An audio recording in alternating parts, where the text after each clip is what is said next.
سیدنا ابو ہریرہ رضی اللہ تعالیٰ عنہ روایت بیان کرتے ہیں، کہتے ہیں رسول اللہ صلی اللہ علیہ وآلہ وسلم نے فرمایا، رب صائم لیس لہ من صیامہ الا الجوع،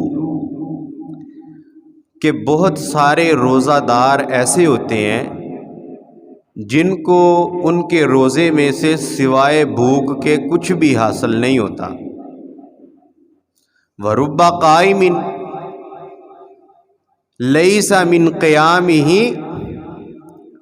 بہت سارے ایسے ہیں قیام کرنے والے، مثلا تراویح پڑھنے والے، ویسے تہجد ادا کرنے والے، رات کی عبادت کرنے والے، بہت سارے ایسے ہوتے ہیں کہ جن کو ان کے قیام میں سے کچھ بھی نہیں ملتا الا السحر، صرف تھکاوٹ کے۔ بہت سارے ایسے لوگ ہیں، ٹھیک ہے، بہت سارے ایسے لوگ روزہ دار ہیں، روزہ رکھتے ہیں، سوائے بھوک اور پیاس کے کچھ حاصل نہیں ہوتا۔ بہت سارے قیام کرنے والے ایسے ہیں کہ سوائے تھکاوٹ کے، سوائے تھکن کے کچھ بھی نہیں ملتا۔ روزے دار کو کیوں کچھ نہیں ملتا؟ بھوکا تو رہتا ہے، پیاسا تو رہتا ہے۔ اس کی وجہ یہ ہے کہ روزے میں جن کاموں سے منع کیا گیا ہے وہ باز نہیں آتا۔ قیام کرتے وقت جس خشوع و خضوع کو طلب کیا گیا ہے وہ اپنے قیام کے اندر خشوع و خضوع اپنے اندر پیدا نہیں کرتا، وہ دل کی حضوری پیدا نہیں کرتا۔ حضرات، روزہ جب ہم رکھ لیتے ہیں پھر ہم اس کی حفاظت کیسے کر سکتے ہیں؟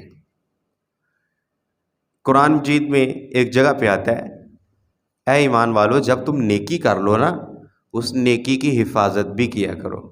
بڑی محنت کر کے پیسے اکٹھے کیتے نے، باہر سوٹ چھڑو، ہے کو عقل مندی؟ ایسا نہیں ہوتا۔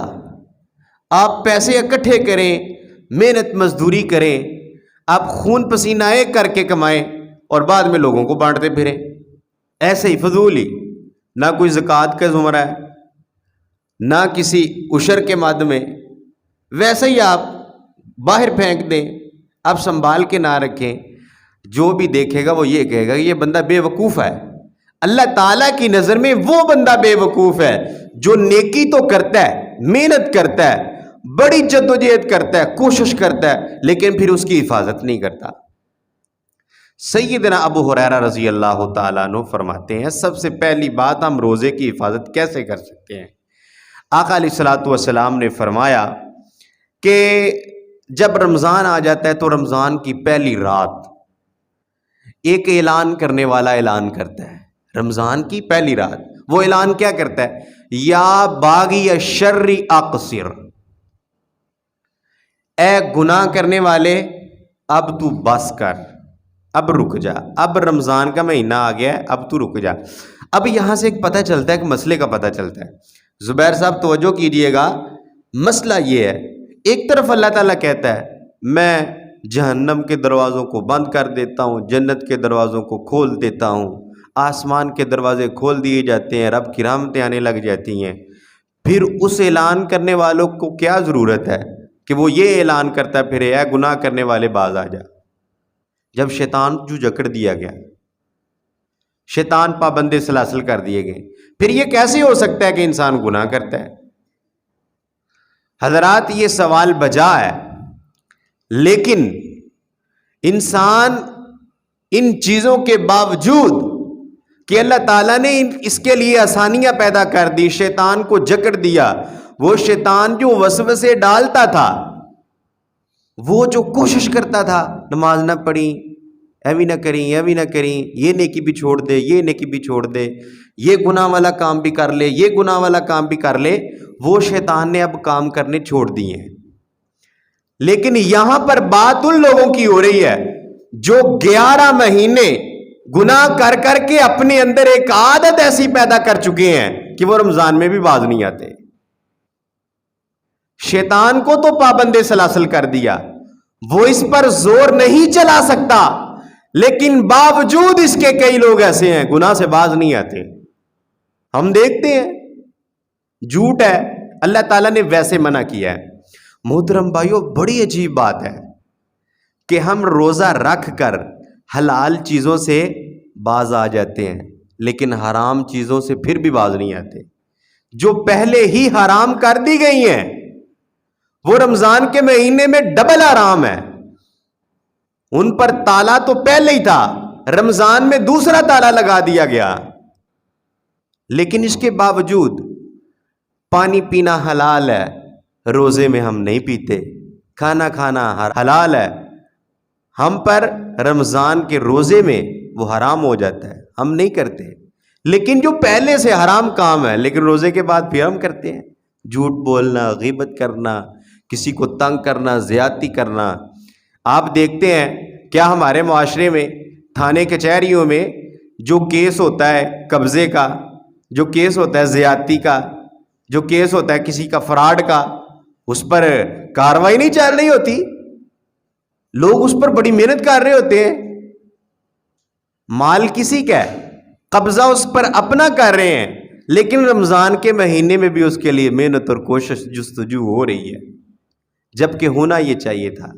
حدیث پاک میں آتا ہے کہ انسان کے لیے بہت ساری آسانیاں پیدا کر دی جاتی ہیں، شیطان بند، جہنم کے دروازے بند، جنت کے دروازے کھول دیے جاتے ہیں، آسمان کے دروازے کھول دیے جاتے ہیں۔ اس نے چھوٹی سی نیکی کی نہیں ہے، آسمان پر اس کی نیکی پہنچ گئی ہے اور وہ قبول ہو گئی ہے، لیکن جو نیکی کرے گا ہی نہیں، اللہ تعالیٰ نے اس کے لیے اتنی آسانیاں پیدا کر دی، لیکن جس بندے کو عادت پڑ گئی ہے اس کی عادت دور کرنے کے لیے پھر بھی اللہ تعالیٰ نے اپنے برگزیدہ فرشتوں کی ڈیوٹی لگا دی کہ ان کے لیے اعلان کرو، ان کے کانوں میں آواز پھر سے ڈالو، یا باغی الشر یا قصیر، اے گناہ کرنے والے، اے رب کے باغی بن جانے والے، نافرمانی کرنے والے، حد سے تجاوز کر جانے والے، اب باز آ جا، رک جا، ٹھہر جا، منع ہو جا، اپنے آپ پر کنٹرول کر، خود کو روک، گناہ نہ کر۔ پھر ایک حدیث میں آتا ہے، نبی علیہ الصلوۃ والسلام نے فرمایا، آقا فرماتے ہیں، سیدنا ابو ہریرہ راوی ہے، کہ من لم یدع قول الزور، روزہ رکھنے کے باوجود من لم یدع، جو نہیں چھوڑتا، قول الزوری، جھوٹ کی باتوں کو، والعمل بہ، اور اس طرح کے کاموں کو، جو بندہ نہیں چھوڑتا، اس کے لیے کیا حکم ہے؟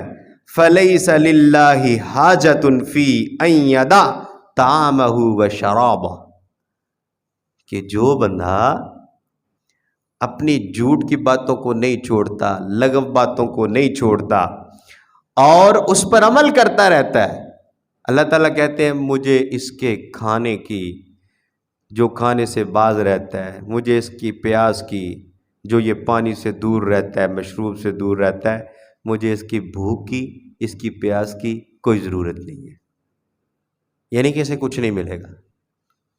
ایک روزہ دار اتنے لمبے گھنٹے گرمیوں کا روزہ رکھتا ہے، ملے کچھ نہ، تو ہمیں وہ کام جو اللہ تعالیٰ نے ویسے حرام کر دی ہیں، جھوٹ کی بات، لغو بات، گانے سننا، موسیقی، اپنے کانوں میں فلمیں دیکھنا، ڈرامے دیکھنا، یہ جو عادتیں پڑی ہیں روزہ رکھنے کے بعد ان سے باز رہنا چاہیے۔ اب دیکھیں نا، ہمارے بھائی، ہمارے نوجوان پب جی کھیلیں گے، فیس بک زیادہ استعمال کریں گے، سوشل میڈیا کے ساتھ زیادہ ٹچ رہتے ہیں، اور جب کہ حکم ہے کہ قرآن مجید کی زیادہ تلاوت کی جائے رمضان میں، ہم ایسا نہیں کرتے۔ لغو باتیں، جھوٹ کی باتیں جن کا تعلق اسلام سے نہیں ہے، جو اللہ تعالیٰ کو ناپسند ہے، وہ یہی ہیں۔ اب کم از کم سوشل میڈیا سے دور رہیں، قرآن کے ساتھ رابطہ جوڑیں، پھر ہمیں ہمارے روزے کا ثواب ملے گا، ادروائز ایسا نہیں ہے۔ کاروبار کرتے وقت آپ جھوٹ سے اجتناب کریں، اپنے آپ کو سمجھائیں، رزق دینے والا اللہ تعالیٰ کی ذات ہے۔